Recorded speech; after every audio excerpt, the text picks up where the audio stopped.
What can't you flush down the toilet if you have a tank installed? So either a septic tank, treatment plant installed. Okay, this is quite a big question because there's Ooh. lots of things that people put down as their tanks, which some do without thinking about it. And if I was to suggest some things, like some people think, "Oh my goodness, people actually do that." Yes. But yes, basically within our servicing manual, there's a whole A4 page basically detailing the types of things that you don't want to put down into your underground tank. Now, the initial things, which I suppose are the most important things, would be the things that are going to people will do in terms of their daily cleaning and cooking. So the first things first is it's referred to as fog, but it's fats, oils, and greases. So basically, all your cooking fats and oils. Basically, some people wash those off their frying pans directly down the Yep. sink into our treatment plants. That should be avoided. If it's going to be coming off of restaurants, for example, you should certainly have a grease trap prior coming into the treatment plants Yep. to take all of those away. Then, of course, there's cleaning products. Now, with cleaning products, it's generally okay to use these in moderation, and of course, generally, the types of cleaning products you can get biologically friendly Yep. cleaning products for treatment plants. Generally, the main thing you should do is not use an excessive amount in a short period of time. Also, chlorine-based products are particularly harsh, to try and stay away from these as you can.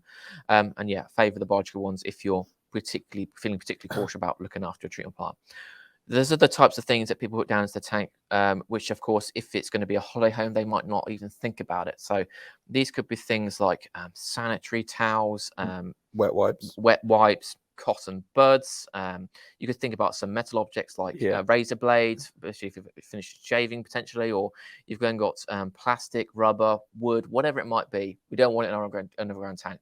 Really, we want to have biological Yeah. processed waste from humans coming into our tank so we can get that biological process going. And it's not only the case for just tanks itself. So we see, you see horrific images online of fatbergs in pipelines. Mm-hmm. So it's very much the same case. If you do, or if your property done as a septic tank, to not put these sorts of materials down your toilet as well. Yes, it's very important. And yeah, I mean, you do get things like hair, of course, when Yeah. you have bars and stuff. That's not as bad, but excessive amounts of long hair can wrap around parts, components inside any sort of treatment plant. So it's just something to bear up mind out for. If you've got submersible pumps, for example, the diffusers in our tanks, if Yes. you've got that wrapping around, of course, that's limiting the oxygen process.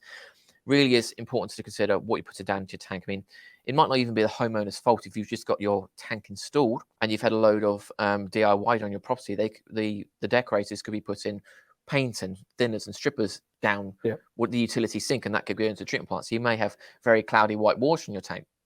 Again, not great. So I do kind of advise people to be sensible about what they do and be aware of how their foul water is being processed.